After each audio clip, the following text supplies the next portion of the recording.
wil opzetten? Dus ja, sorry, tussen de 2-3 minuten. Zou ik mogen vragen wat uw reden is dat u het contact wil opzetten? Oké, want dat is wel eigenlijk een beetje de reden waarom ik bel. Omdat we dus meerdere keren achter elkaar ook hetzelfde probleem hebben. Oké, want wat u nou ook niet doen is een intussen doorgeven van ons. En dan verhuizen wij uw pakketvertaal naar het nieuwe adres. Ja, of het probleem uiteindelijk is opgelost. Oké, ik begrijp het.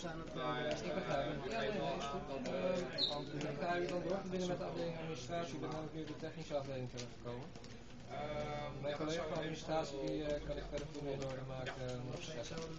Ja hoor. Dus als er een moment is, zet ik even in de wachtlijst met mijn collega even en dan ga ik zo. Oké, dan doen we dat gewoon mevrouw. Dan bel ik over een uurtje of dit. Dag mevrouw. Oké, I'll put you to the administration. My colleague